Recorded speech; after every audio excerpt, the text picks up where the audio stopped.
Olá pessoal, sejam todos muito bem-vindos ao canal da Burgos Eletrônica. Aqui é o Luiz Carlos Burgos falando mais uma vez com vocês. No vídeo de hoje eu vou explicar o funcionamento a fundo de um circuito de potência de uma fonte meia ponte half bridge ou fonte do tipo LLC. Aquela fonte que possui dois MOSFET chaveadores, o transformador Chopper ligado no meio deles, ligado do meio deles ao terra, tem o capacitor em série. Ou o transformador Chopper pode ser ligado entre o meio dos transistores e a linha de mais B, depende da configuração que você encontrar na fonte que você for trabalhar. Bom, pessoal, a primeira coisa que eu vou falar para vocês sobre essa fonte é que o ciclo ativo desses dois transistores não muda, é sempre o mesmo independente da carga. O que muda nessas fontes aqui é a frequência que ela trabalha, que varia de acordo com a carga. Não é igual uma fonte tipo flyback, que tem um MOSFET só. Naquela fonte, a tensão de saída é ajustada através da frequência e do ciclo ativo do MOSFET. Nessa aqui não. Nessa aqui o ciclo ativo dos dois MOSFETs, o tempo que eles vão permanecer conduzindo, não vai mudar, um em relação ao outro, obviamente. Tá bom, pessoal? E essa fonte aqui, ela funciona em 4 etapas. Ou esse circuito de potência dela funciona em 4 etapas. Eu coloquei um gráfico aqui do lado, que é para mostrar para vocês mais ou menos como são as formas de onda. É claro que eu desenhei esse gráfico como se as ondas fossem perfeitas, fosse no mundo ideal, mas na verdade o mundo real é um pouquinho diferente dessas, mas dá para a gente ter uma ideia de funcionamento dessa fonte. Agora, se você quiser aprender a fundo como funcionam essas fontes e como se faz o conserto delas, dê uma olhada no recado que eu tenho aqui para vocês. Olá pessoal, Luiz Carlos Burgos aqui. Quer aprender o funcionamento a fundo e as técnicas de conserto de uma fonte de TV LED? Então não perca o nosso novo curso ao vivo, online, aqui no canal Burgos Eletrônica, sobre fonte de TV Samsung. O curso começa dia 28 de maio e vai até dia 18 de junho, das 8 às 9 da noite, sempre aos sábados, são 4 sábados, 4 horas de duração. Nas aulas ao vivo nós vamos tirar as dúvidas ali na hora com os alunos, nós vamos fazer exercício. O curso acompanha apostila, esquemas pintados, fluxograma de conserto, certificado de conclusão e participação no nosso grupo do Telegram sobre esta fonte. O curso tem a matrícula, apenas de apenas R$200, é preço único. Esse preço vale até dia 30 de abril. Está aqui no primeiro link da descrição do vídeo e também no primeiro comentário fixado. Você pode pagar por cartão, pode dividir, pode pagar por Pix, por depósito, por boleto, do jeito que você quiser. Então, não percam esse curso que vai ser super legal, já estou matriculando. Nós vamos iniciar esse curso dia 28 de maio. Conto com vocês, espero vocês lá no curso. Então, o curso se inicia dia 28 de maio, conforme explicado. Ainda nós estamos matriculando, as matrículas vão até dia 28 de maio, que é o dia do começo do curso. Até o mês de abril você vai pagar R$200 e depois, no mês de maio, vai sair um pouquinho mais caro, tá bom, pessoal? Os membros do canal Burgos Eletrônica, por falar nisso, se você gosta do nosso conteúdo, quer e pode ajudar o canal, você pode tornar-se membro do canal com um pequeno valor por mês. Para os membros do canal, tem um super desconto, tá ali na aba Comunidades, na seção de membros, tá bom? Pessoal, e se você está aqui pela primeira vez, inscreva-se no canal, ative as notificações para você ser informado dos vídeos lives que fazemos aqui todas as sextas às 19 horas. Não esqueçam que nessa semana, na quinta-feira, vou fazer uma live no canal da Eletrônica Fácil com meu amigo Rodolfo, tá bom? Então, quem não é inscrito no canal da Eletrônica Fácil, inscreva-se no canal da Eletrônica Fácil do meu amigo Rodolfo. Tá bom? Live lá vai ser quinta-feira às 19 horas. Belezinha, pessoal? E sempre dá uma olhada aqui na descrição do vídeo que a gente tem aí nossos parceiros comerciais, tem as nossas lojas com os nossos cursos e tudo direitinho. Feito o marketing, vamos embora para ver como funciona esse circuito. Eu vou mostrar nessa aula aqui como é que funciona esse circuito aqui, teoricamente. E na próxima aula eu vou fazer uma pequena demonstração prática numa placa que usa essa fonte aqui. Tá bom, pessoal? Nessa aula a gente vai falar um pouquinho de como ela funciona. E na outra aula a gente vai ver na prática aquilo que eu falei na aula de hoje. Pessoal, então esses dois transistores aqui estão ligados no CI, oscilador de PWM, em dois drivers. Então tem um driver dentro do integrado que vai acionar o transistor de cima, que vai ligado na linha de 400 volts. Tem o driver que vai acionar o transistor de baixo, que vai ligado ao terra. Normalmente, esse capacitor aqui, ó, que está ligado em série com a bobina, formando um circuito tanque LC em série, esse capacitor ele vai ter uma tensão média de mais ou menos a metade da tensão de alimentação. 400 volts, aqui a gente vai ter em torno de 200, 190, por aí, tá bom? Mais ou menos metade da tensão que tem aqui.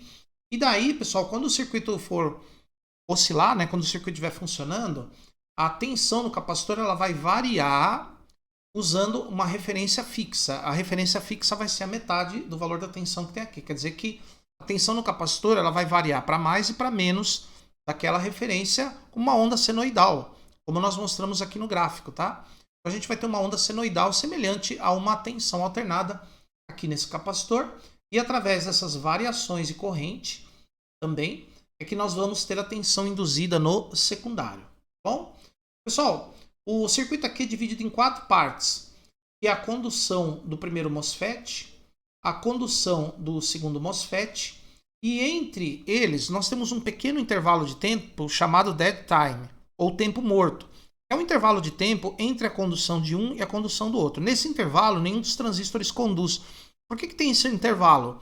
É para evitar com que os transistores em determinado momento possam conduzir ao mesmo tempo. Tem que ser um e depois o outro. Então, para isso que tem esse pequeno intervalo chamado dead time, tá bom? Então, por isso que eu dividi em 4.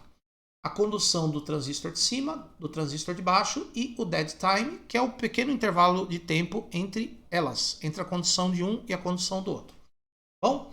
Então, pessoal, no primeiro momento, o terminal GH, o driver do transistor superior vai a nível alto, polariza o gate desse transistor e ele conduz.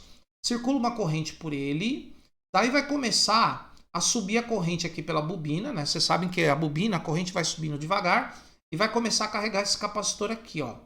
Esse capacitor, ele vai se carregar até mais ou menos ali perto de 250 volts, né? Ele vai começar a se carregar, a corrente, à medida que o capacitor vai carregando, a corrente vai diminuindo, obviamente, por causa da carga do capacitor. E depois o transistor deixa de conduzir. Esse pino aqui vai para 0. Aí o transistor deixa de conduzir e o outro transistor também não está conduzindo, nenhum dos dois. Só que tem um detalhe, como eu não tenho mais transistor nenhum conduzindo, o campo magnético aqui na bobina vai encolher e vai gerar uma tensão inversa aqui nos terminais, ó. Percebam que quando esse transistor está conduzindo, eu tenho positivo aqui nesse terminal da bobina, negativo embaixo, e no secundário eu tenho negativo aqui e positivo aqui, ó. Quando o transistor de cima corta, o campo magnético na bobina e a corrente vão diminuir e ela vai induzir uma tensão inversa nos terminais dela, ó, negativo aqui, positivo aqui, e vai mudar a polaridade da tensão no secundário. Só que essa tensão negativa vai colocar em condução esse diodo, ó. O catodo dele vai ficar menor do que o anodo que está ligado à terra. Esse diodo aqui é o diodo interno do transistor Q2. Ele vai conduzir durante um pequeno intervalo de tempo e vai completar a carga do capacitor, ó. Lembra que o transistor ele inicia a carga do capacitor e esse diodinho aqui completa a carga do capacitor, fazendo a corrente circular nesse sentido aqui. Logo depois, o transistor de baixo entra em condução. O terminal GL vai a nível alto, o GH fica em nível baixo. Agora vai conduzir esse transistor aqui. Agora o capacitor vai descarregar através da bobina e vai inverter a corrente aqui no enrolamento. Invertendo a corrente, a gente vai fazer a tensão aqui subir, porque a corrente aqui vai subindo, à medida que o capacitor vai descarregando. Então aqui o capacitor vai descarregando e vai forçando a circulação de corrente de baixo para cima aqui na bobina. Quando o capacitor já está com mais ou menos 130 volts, uma tensão menor, daí o transistor corta. O transistor, por onde estava descarregando o capacitor, vai cortar, o campo magnético na bobina vai encolher de novo e vai gerar uma tensão positiva aqui, ó, inverter a polaridade do secundário. Essa tensão positiva, ela vai superar os 400 volts e vai fazer o diodo conduzir, ó, esse diodo que está ligado dentro do transistor Q1. Então agora esse diodinho vai conduzir e vai completar a descarga do capacitor. Na verdade, o capacitor não vai ficar totalmente descarregado, ele vai ficar com uma tensão em torno de 130 volts. Bom? E daí, logo em seguida, o transistor de cima volta a conduzir, ó. E aí volta a circular a corrente no sentido contrário, começa a recarregar o capacitor de novo. Tá? Depois, o transistor corta, o campo magnético inverte a tensão, faz esse diodo conduzir e ele completa a carga do capacitor. Depois o transistor de baixo conduz, descarrega o capacitor e quando o transistor de baixo corta, o campo magnético encolhe, inverte as tensões novamente, faz o diodo aqui conduzir e completa a descarga do capacitor, deixando ele em 130 volts. Aqui ele fica em 250 volts e aqui mais ou menos 130. Então a tensão sobe e desce, sobe e desce, sobe e desce, à medida que esses transistores vão conduzindo, tá bom? Agora, pessoal, aqui eu tenho as formas de onda, como eu falei para vocês. Então aqui a tensão no gate do Q1, do gate do Q2, observem que elas são defasadas. Então quando o gate do Q1 está em nível alto, o do Q2 está em nível baixo aqui, ó. O Q1 está em nível alto, o Q2 está em nível baixo. Quando o Q2 está em nível alto, o Q1 está em nível baixo. Tá vendo? Aqui a tensão no meio dos transistores, a tensão bem aqui no meio deles, ó. A tensão no meio deles é aqui, ó, ela sobe e desce, ela chega a menos 0,6 volts, que no caso é quando está conduzindo esse diodo aqui, ó. Aqui fica menos 0,6, porque esse diodo ele grampeia essa tensão, né? Ela não deixa a tensão ficar negativa abaixo de menos 0,6, tá? Então a tensão ela chega um pouquinho 0,6, depois ela sobe. E aí, ó, a tensão no meio deles, quando o transistor de cima está conduzindo, ela fica alta, ela fica 400 volts. Quando o transistor de baixo está conduzindo, ela fica zero. O transistor de baixo liga no terra. Tá? Quando o transistor de cima que volta a conduzir, ela volta a subir. Tá? Quando o transistor de cima conduz, a tensão sobe para 400 volts. Quando é o transistor de baixo que conduz, a tensão cai para zero aqui, ó. 400, zero. 400, zero. E o capacitor aqui, ele armazena, em termos de tensão contínua, uma referência de 190 volts, 200 volts. Ela varia acima e abaixo desse valor conforme os transistores e os diodos vão trocando a condução entre eles. E aqui a tensão no capacitor, ó. Nesse intervalo aqui, primeiro, é quando o transistor Q1 conduz. Quando o transistor Q1 conduz, ó, começa a carga do capacitor, ele vai de 130 até 250 volts. No primeiro dead time, que é aqui, ó, conduz o diodo e completa a carga do capacitor, ó. Completa aqui, ó. Quando o transistor Q2 é que vai conduzir, no caso aqui, ó, ele vai descarregar o capacitor, então a tensão começa aqui, ó. Ela cai nessa forma aqui porque tem uma bobina ligada em série com ela, né? Então ela não cai de uma vez, ela vai caindo exponencialmente, tá? Até porque a descarga do capacitor também é exponencial, né? E tem a bobina ainda, mais ainda. E, por fim, o quarto, que esse daqui é outro dead time, quando vai conduzir o diodinho que está dentro do transistor Q1. Tá vendo? E ele completa a descarga do capacitor. Então a tensão que eu tenho nos terminais do capacitor é uma senoide. Tá? É igual uma tensão alternada. E essa tensão alternada faz a corrente variar, ora num sentido e ora no outro na bobina. E aí a tensão no secundário ela vai mudando de polaridade. Essas fontes aqui elas trabalham com uma frequência aí na casa de 100 a 150 kHz, mais ou menos. Então quer dizer que esses transistores mudam de condução e corte de 100 a 150 mil vezes por segundo. Tá? É bem rápido isso aí. O ciclo ativo é sempre o mesmo. Tá vendo?